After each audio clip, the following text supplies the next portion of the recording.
New questions attempt नहीं होते हैं, न्यू क्वेश्चंस में प्रॉब्लम आती है सर। न्यू क्वेश्चन हमें प्रॉब्लम देता है। क्या करता है सर? कोई नया सवाल हो ना, उसमें हमें समस्या आ जाती है, उसमें वी फेस प्रॉब्लम। इन दोनों चीजों को एक बारी अपन डील कर लेते हैं।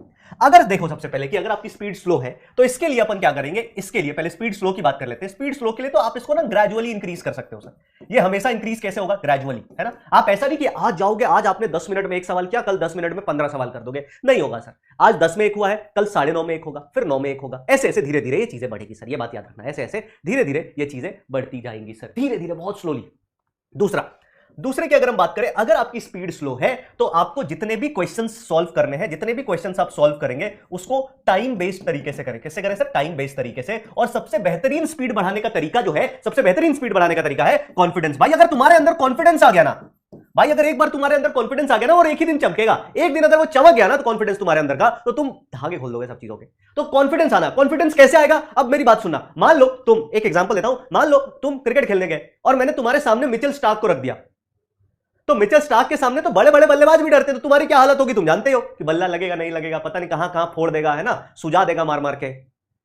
तो इसलिए हम क्या करते हैं, पहले इजी लेवल पे खेलेंगे। तो इजी लेवल पे खेलने का मतलब, अगर आपको कॉन्फिडेंस नहीं आ रहा है तो आप क्या करें, रोज ये काम याद रखना। तुम ऐसा सोचोगे कि सर यही काम करके मैं जेई कैसे निकालूंगा, पता नहीं लोग क्या क्या कर रहे होंगे, तो इस बात से एकदम अपने दिमाग में एकदम क्लियरली कर लो कि जो नोट्स में चीजें हैं वही पढ़ के जेई एडवांस होगा। मेंस तो छोड़ ही दो, एडवांस भी उसी को पढ़ के होगा। तो इसके लिए आपको क्या करना चाहिए, डेली क्लास के प्रॉब्लम को सॉल्व करना चाहिए। डेली क्लास प्रॉब्लम्स को फिर से एक बार रफ कॉपी में सॉल्व करना चाहिए। क्लास प्रॉब्लम्स को सॉल्व करना चाहिए, और ये भी बिना देखे मतलब क्वेश्चन देख लो, क्वेश्चन लिखने की जरूरत नहीं है, क्वेश्चन देख लो और उसको बिना देखे सॉल्व करो with in time limit. Time लगा के सॉल्व करो। जैसे मैंने क्लास में 20 सवाल कराए, वो 20 सवाल तुम्हें करने हैं, वो 20 सवाल तुम्हें करने हैं। ठीक है भाई, बोलो बोलो बोलो बोलो बोलो। चलो आगे आते हैं। फिर सर न्यू क्वेश्चंस प्रॉब्लम, ये अटेम्प्ट ही नहीं हो पाते सर। कोई नया सवाल आ जाता है हमारे पास तो हमें समस्या आती है।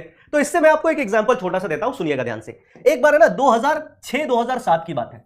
2006-2007 शायद उस टाइम पे आप लोगों का जन्म हुआ होगा, लगभग आप में से सभी लोग इसी एरा के होंगे ना, 2006-2007। इस टाइम की बात करें तो इस टाइम पे ना एक बॉलर आया कहां पे, आपके श्रीलंकन टीम में, जिसका नाम था अजंता मेंडिस। अब जब अजंता मेंडिस आया ना श्रीलंका की टीम में, तो ये बहुत मिस्ट्री स्पिनर था। मतलब इसकी बॉल ही समझ नहीं आती थी, सर, इसकी बॉल ही समझ नहीं आई दुनिया को। और इंडिया टूर करने गई टेस्ट मैच में, और टेस्ट मैच पूरी सीरीज बुरी तरीके से हारी। और अगर ये सीरीज इंडियन टीम बुरी तरीके से हारी, इसका ये कतई मतलब नहीं था कि Indian team was not good. इसका ये मतलब नहीं था कि इंडियन टीम उस टाइम पे अच्छी नहीं थी। इट वाज नॉट गुड, इसका कोई मतलब नहीं था। वो पहली सीरीज थी जिसमें डीआरएस का यूज किया था। अनिल कुंबले साहब शायद कैप्टन थे, शायद, जहां तक मेरे को याद है। बहुत बुरा डीआरएस लिया था पूरी सीरीज में, और अजंता मेंडिस ने ऐसे विकेट लिए थे, गर्दा उड़ा दिया था इंडिया का, गर्दा उड़ा दिया था सर। और वहीं पे क्या है सर, इसका मतलब इंडियन टीम खराब खेलती थी? नहीं सर, उसमें सहवाग थे, उसमें गांगुली था। उस टाइम तो आपका राहुल द्रविड़ खेलता था, सचिन तेंदुलकर खेला करते थे, सचिन साहब खेला करते थे, वीवीएस लक्ष्मण साहब खेला करते थे, अनिल कुंबले साहब बॉलिंग किया करते थे, हरभजन सिंह हुआ करते थे टीम में। तो बहुत गर्दा उड़ाई, मतलब एकदम भयंकर टीम थी सर। लेकिन इस सीरीज में उन्होंने खराब खेला। पता है क्यों? क्योंकि जब कोई नई चीज आती है तो एक बार दिक्कत होती है, ये बात समझो। जब कोई नई चीज आएगी तो एक बार के लिए परेशानी होगी। लेकिन अब यहां से दो रास्ते होते हैं। पहला रास्ता कि तुम हार मान के बैठ जाओ, और दूसरा रास्ता तुम जिद पे अड़े रहो कि भाई साहब, मम्मी पापा से लड़के मैंने लड़ाई की थी कि अर्जुना बैच लूंगा और जेई में गर्दा उड़ाऊंगा। जब मैंने लड़के बैच लिया, मैं आपको ईमानदारी से बता, आप में से कितने ऐसे बच्चे जिन्होंने लड़ाई करके घर पे बैच लिया? मैं जानता हूं बहुत सारे बच्चों के साथ यही सीन रहता है सर। क्योंकि वो कहते हैं ऑनलाइन में कितना ही पढ़ा देंगे, इतने कम पैसे में कितना ही पढ़ा देंगे। जैसे अभी मेरे एक रिलेटिव से बात हो रही थी, उन्होंने मुझसे पूछा कि मेरे को ना एक बैच खरीदना है। वो जेई से रिलेटेड नहीं था, नीट से रिलेटेड था, ड्रॉपर बैच। तो मैंने बोला ठीक है अंकल ले लीजिए। तो उनका कॉल इसलिए आया था कि क्या डिस्काउंट वगैरह कुछ मिल पाएगा। तो उन्होंने मुझसे पूछा कि कितनी फीस है। मैंने उनको बताया कि सर फीस लगभग 4,500 के आसपास है, 4,000-5,000 की फीस है। तो उनका पहला सवाल था महीने। मैंने बोला नहीं, ये तो साल भर की फीस है। उनका उधर से रिस्पॉन्स आया, पता है क्या, इतने में मतलब पूरा पढ़ा दोगे कि ऐसा नहीं 1 महीना बाद बंद कर दो। तो मैंने उनको बोला सर कि वो तो अंकल है ना यार। तो मैंने बोला चाचा जी 4 साल से यही करे आ रहे हैं, पढ़ा ही रहे हैं पूरा, और पूरा पढ़ा रहे हैं, भयंकर रिजल्ट दे रहे हैं, आगे भी यही करते आएंगे। तो आप में से बहुत सारे लोगों ने लड़ाई करके बैच लिया है, लड़ के सर। जब उस दिन लड़ाई कर रहे थे तो आज तुम्हारे अंदर की लड़ाई कहां मर गई दोस्त? कौन है तुम्हारे अंदर जो ये लड़ाई मार रहा है ना? तो याद रखना, ठीक है, नई चीजें आती है तो प्रॉब्लम आती है। इसको फेस करने का तरीका है, इसको फेस करने का सबसे पहला तरीका है हैव कॉन्फिडेंस।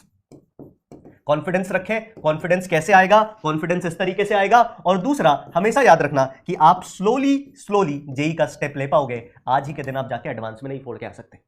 आज ही के दिन आप जाके तुम एडवांस में नहीं फोड़ सकते हो। इसके लिए तुम जान लगा लो दोस्त। ये स्लो और स्टेडी रेस है। This is the race which is very slow and very steady, है ना। आपको धीरे धीरे चीजों को आगे बढ़ना पड़ेगा।